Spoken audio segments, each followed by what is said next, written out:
आकाशवाणी संबलपुर जुहार आंचलिक खबर पढ़ुचन बंदिता मिश्र। न्याय जुगाबार दिगे मध्यस्थता गोटे जरूरी भाग आए 2047 विकसित भारत सपन पूरा करबार लगी मध्यस्थता गोटे बर्कस उपादान आए बोली राष्ट्रपति द्रौपदी मुर्मू कहिछन। नुआदिल्लीर भारत मंडपम ठाने मध्यस्थता संघर शुभारंभ करबार सहित पहला जातीय मध्यस्थता सम्मिलनी 2025 उद्घाटन अवसरे राष्ट्रपति कहिछन आलोचना बुझामणा और सहयोग के मध्यस्थता तहकासी। सम्मिलनी थी सुप्रीमकोर्ट मुख्य विचारपति जस्टिस संजीव खन्ना, आईन और न्याय मंत्री अर्जुन राम मेघवाल प्रमुख उपस्थित थिले। पश्चिमबंगर दीघाठाने जगन्नाथ मंदिर प्रतिष्ठा घटना के नेकरी आईन मंत्री पृथ्वीराज हरिचंदन श्रीमंदिर मुख्य प्रशासक अरविंद पाढ़ी को चिठी लेखिक जवाब मागिछन। इ बाबदे श्रीमंदिर प्रशासन कार्यालय ठाने श्री पाढ़ींकर अध्यक्षताती गोटे जरूरी बैठक बसिथिला। बैठक ती पुरी श्रीमंदिर नवकलेबर बेलके अगलुथिबार दारू बाबदे आलोचना करा जायथिला। सियाड़े श्रीमंदिर प्रशासन तरफु आज उपरबेला 5 बजे तक घटना के नेकरी मतामत रखबार लगी सबु निजोग मानकु चिठी करा जायछे।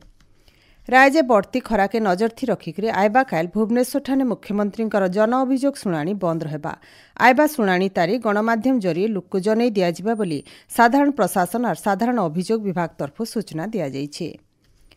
कटक ठाने रिंग रोड संप्रसारण काम चलीथिबार बेलके हेतिबार दुर्घटना थी 2 जन जंत्रींकर सहित 3 जनकर जीवन जाइछे और 2 जन जबर जखम हेकरी कटक एससीबी मेडिकल न चिकित्सित हेउछन। मुख्यमंत्री मोहनचरण माझी घटना बाबदे जानिकरी गभीर शोक प्रकाश करबार सहित मृतकंकर परिवार के 5 लाख टंका लेखा अनुकंपा साहाय्य घोषणा करिछन। जातीय परीक्षण संस्थान एनटीए तरफु सर्वभारतीय स्तर थी डाक्तरी पाठ्यक्रम थी ना लेखा लगी नीट 2025 आज देश और विदेश 13टा जागान 5453 परीक्षा केन्द्र न हेबा। इ परीक्षा उपरबेला 2 बजे 5 बजे तक हेबा। इथि लगी पाखापाखि 22 लाख अतका छात्र छात्री ना पंजीकरण करिछन। भारतीय जनसंचार संस्था आईआईएमसी ढेंकानाल न ओडिया सांबादिकता थी स्नातकोत्तर डिप्लोमा पाठ्यक्रम न ना लेखाबार लगी ऑनलाइन आवेदन समय के मे 10 तारीख तक बढ़ा जाइछे। इच्छुक छात्र छात्री www.iimc.gov.in वेबसाइट नु ना लेखा फॉर्म डाउनलोड करि पारबे। छात्र छात्री गूगल फॉर्म जरिए भी आवेदन करि पारबे बोली आईआईएमसी तरफु सूचना दिया जाइछे। संबलपुर प्रसिद्ध शीतलषष्ठी यात्रा आघनु जिला प्रशासन तरफु पहला प्रस्तुति और समन्वय कमिटी बैठक जिला परिषद कार्यालय न हेजाइछे। जिलापाल सिद्धेश्वर बलिराम बोंदनकर अध्यक्षताथी हेतिबार बैठक थी सबु प्रशासनिक अधिकारी और शीतलषष्ठी यात्रा कमिटीर कार्यकर्ता और सदस्य माने उपस्थित थिले। इ मासर 27 तारीख नु जून 2 तारीख तक हेबार के थिबा यात्रा के श्रृंखलित और व्यवस्थित भावे करबार लगी प्रशासन तरफु सबु प्रकार व्यवस्था कराजिबा बोली जिलापाल कहिछन। नुआपड़ा सदर बिजु एक्सप्रेस वे रेल फाटक न 238 कोटी टंका खर्चा थी गोटे ओभरब्रिज तैयार हेबा। इ बाबदे गलाकाल जिलापाल मधुसूदन दासकर अध्यक्षता थी जमी अधिग्रहण लगी गोटे समीक्षा बैठक हो जाइछे।